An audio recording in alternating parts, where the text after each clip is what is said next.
ដេកស្ដុកស្ដឹងពុំបានដឹងអ្វីទាំងអស់ដែលឆ្ងាយអំពីគ្រួសារម៉ោងនេះម៉ាក់ប៉ាបានត្រឹមកម្រងផ្កាដ៏ស្រស់ស្អាតក្រអូបជាទីស្រឡាញ់តំណាងឲ្យបេះដូងប្រាប់ថាប៉ាជូនដំណើរកូនបានត្រឹមប៉ុណ្ណេះទេណាកូនណាអ្វីដែលកូនត្រូវដើរគឺកូនដើរដោយខ្លួនឯងទៅរកសុគតិភពចុះម៉ាក់មានតែកម្រងផ្កាតំណាងឲ្យបេះដូងផ្ញើសេចក្តីនឹករលឹកនេះអ្វីដែលកូនទៅបន្តដំណើរកូនទៅតែឯងទេម៉ាក់ប៉ាបានត្រឹមតែជូនដំណើរកូនបានត្រឹមប៉ុណ្ណេះទេណាកូនណា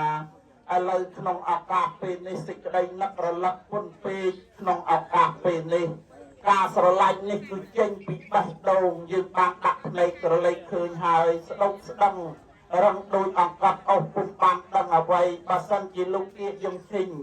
លោកបានដឹងថាមិត្តភក្តិមរៈខ្លាយច្រើនណាស់មិត្តទាំងអស់ដែលធ្លាប់រាប់អានលោកជូនដំណើរមកដល់ទីនេះបើសិនជានៅមានជីវិតឃើញទស្សនភាពនេះតើលោកសប្បាយចិត្តប៉ុណ្ណាហេតុនេះមិនទៅចិត្តឡើយដោយសារលោកតាងសំឆងអ្នកស្រីចាំងសុផលលោករតភិអ្នកស្រីរតភិរមមានសេចក្តីសង្វេគហើយក៏ត្រេកអរពុនពេកចំពោះញាតិដែលលាស់បង់ពេលវេលាមិត្តភក្តិមរៈខ្លាកូនជាយងឈិញហាក់ថាមិត្តភក្តិមិនឆ្ងាយទេនៅតែនឹករលឹកទោះបីពេលវេលាមកមានញាតិក្នុងការរកទទួលទានអីក៏ដោយសុខចិត្តឆ្លៀតឱកាសដើម្បីជូនដំណើរកូនប្រុសរបស់ខ្ញុំដែលស្រឡាញ់ពេញបេះដូង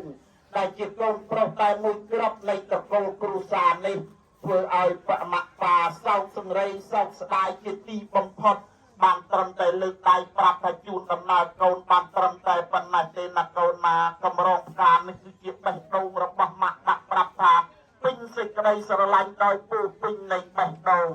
បងអោនកាយបងអោនចិត្តដើម្បីក្រាបបង្គំនឹងការឧទ្ទិសកុសលផលបុណ្យទាំងអស់ម៉ាក់ប៉ាធ្វើបុណ្យ2យប់3ថ្ងៃនិមន្តប្រសង់វិសង្កតាតខេណានុពទានដែលជាកិច្ចឧទ្ទិសកុសលនៅក្នុងម៉ោងនេះយើងដឹងថាសេចក្តីស្លាប់នេះជាទីងត្រាត់គ្រប់ពេលវេលាពុំអាចជៀសផុតរត់ឲ្យរួចអំពីសេចក្តីស្លាប់ជាថ្នាក់យក្សនិស័យចងឃុំក្បាលសត្វលោកទាំងអស់ឲ្យទៅរកសេចក្តីស្លាប់កំណើតនេះគឺជាប្រាប់ថាពូជមនុស្សគឺសេចក្តីស្លាប់បានមកដល់ហើយកាលណាមានពូជកើតគឺត្រូវតែស្លាប់ទៅវិញជាក្រឹតជាច្បាប់ធម្មជាតិតែអនិច្ចារបស់លោកទាយងឈិញមក12រំលងអត្រាតនេះហាក់ដូចជាពុំបានដឹងអ្វីទាំងអស់ត្រៀមលក្ខណៈថាមច្ចរាជត្រូវកន្ត្រាក់ឆក់ជីវិតឲ្យឆ្ងាយរសាត់បាត់អំពីមេត្តាបិតាគ្រួសារកូនប្រុសស្រី